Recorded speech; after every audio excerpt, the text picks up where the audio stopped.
अस्सलाम वालेकुम नाज़रीन, उम्मीद है आप सब लोग बिल्कुल ठीक ठाक होंगे। हमारे चैनल में आप सबको खुशामदीद। आज की इस वीडियो का आगाज़ करते हुए आगे बढ़ते हैं, जिसका टॉपिक है हज़रत ज़ैद रज़ियल्लाहु ताला अन्हु की अजीब कहानी। प्यारे बच्चों, आपने यमन के मुल्क का नाम तो ज़रूर सुना होगा।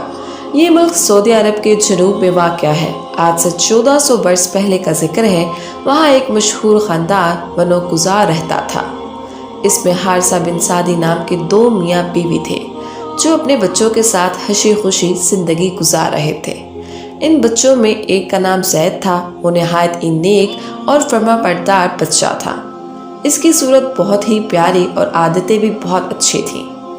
ज़ैद की उम्र 8 साल की थी कि उसकी वालदा उसको अपने साथ लेकर अपने मैके की तरफ रवाना हुई। रास्ते में उनके काफिले पर डाकुओं ने छापा मारा और नन्हे ज़ैद को पकड़कर भाग गए। अपने प्यारे बेटे को इस तरह छिन जाने से माँ ने रो रो कर बुरा हाल कर लिया। जब बच्चे के वालिद हारिसा को ये खबर मिली तो गम के मारे दीवाना हो गया। गांव गांव और गली गली ज़ैद ज़ैद पुकारता फिरता था। जंगल, पहाड़ और सहरा सब छान मारे, लेकिन ज़ैद का खोज न मिलना था न मिला। आखिर दिल पर पत्थर रख कर वो खामोश होकर घर में बैठ गए। उधर ज़ैद को डाकुओं ने उकास की मंडी में ले जाकर बेच डाला।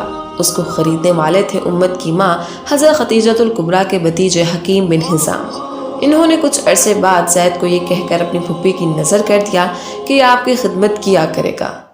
हमारे नबी पाक ने ज़ैद की अच्छी आदतें देखी तो हज़रत खतीजतुल कुबरा से मांग लिया।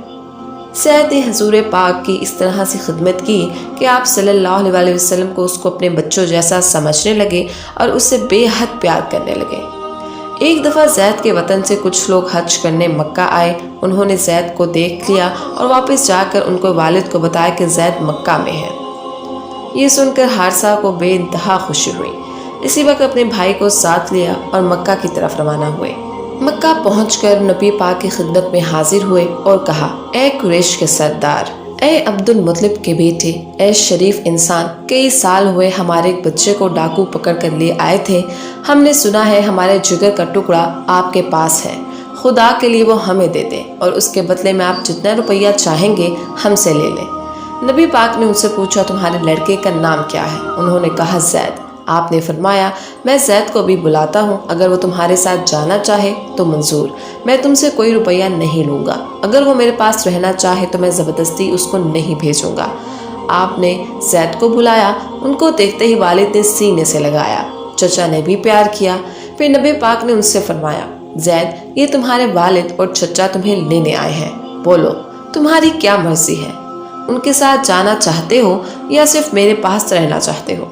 ज़ैद ने फौरन जवाब दिया, मैं आप ही के पास रहना चाहता हूँ। वालिद और चचा उनका जवाब सुनकर बहुत हैरान हुए और बोले, ज़ैद, तुझ पर अफसोस कि तू आज़ादी के बजाय ग़ुलामी पसंद करता है। उन्होंने जवाब दिया, हाँ हाँ, मैंने जो कुछ यहाँ पाया है उस पर 1000 आज़ादियाँ कुर्बान हैं। मेरे लिए अपने आका से बढ़कर कोई नहीं। आप ही मेरे लिए माँ है, बाप है और सब कुछ है। बाप और चचा समझ गए कि उनके बेटे को यहाँ बहुत आराम है, चुनाचा वो उनको बहुत प्यार करके वापस चले गए। इधर नबी पाक ज़ैद के जवाब से इस कदर खुश हुए कि उनका हाथ पकड़कर काबा ले गए और ऐलान कर दिया कि लोगों, ज़ैद आज से मेरा बेटा है। फिर आपने उनसे हमेशा अपने बेटे की तरह ही प्यार करते रहे, इसलिए वो लोगों में हिब्बुल नबी के बहुत प्यारे लक़ब से मशहूर हो गए थे। नबी पाक के तमाम साथियों में सिर्फ वही एक हैं जिनका नाम कुरान में आया है। वो उन 4 बुजुर्ग हस्तियों में से भी एक हैं जो नबी पाक पर सबसे पहले ईमान लाए, यानी हज़रत अबू बकर सदीक, हज़रत खतीजा, हज़रत अली और हज़रत ज़ैद। इन सब पर अल्लाह की रहमत हो। हज़रत ज़ैद को अल्लाह की राह में लड़ने का यानी शहीद होने का बहुत शौक़ था, जहाद का शौक़ था। वो बुज़र, ओहद, खंदक और खैबर की लड़ाइयों में जान हथेली पर रख कर लड़े। इनके अलावा वो 7-8 फौजी महबूब में नबी पाक ने उनको सरदार बना कर भेजा। ऊँटा की लड़ाई उनकी ज़िंदगी की आखिरी लड़ाई थी। हुमायूं की हिजरत के 8वें साल नबी पाक ने अपने एक सहाबी हज़रत हारिस बिन उमैर को बुसरा के हाकिम के नाम इस्लाम की दावत का ख़त भेजा। रास्ते में उन्हें बुल्का के ईसाई रईस जुर्जील ने शहीद कर डाला। सफ़ीरों का कत्ल किसी मज़हब और हुकूमत में जायज़ नहीं। हज़रत हारिस से बदला लेने के लिए नबी पाक ने 3000 लश्कर का हज़रत ज़ैद बिन हारिसा की सरदारी में रवाना किया। दुश्मन की मदद के लिए रूम के बादशाह ने भी फ़ौज भेज दी। इस तरह दुश्मन की फ़ौज की तादाद 1 लाख से भी ज़्यादा हो गई। حضرت زید اور ان کے ساتھی اتنے بڑے لشکر سے بالکل نہیں ڈرے اور اللہ کے بھروسے پر اس کا زبردست مقابلہ کیا۔ حضرت زید بڑی بہادری سے لڑتے ہوئے شہید ہو گئے۔ ان کے بعد حضرت جعفر اور حضرت عبداللہ بن رواحہ نے کمان سنبھال لی، لیکن وہ بھی شہید ہو گئے۔ آخر حضرت خالد بن ولید نے جھنڈا اپنے ہاتھ میں لیا اور دشمن کے قدم اکھاڑ دیے۔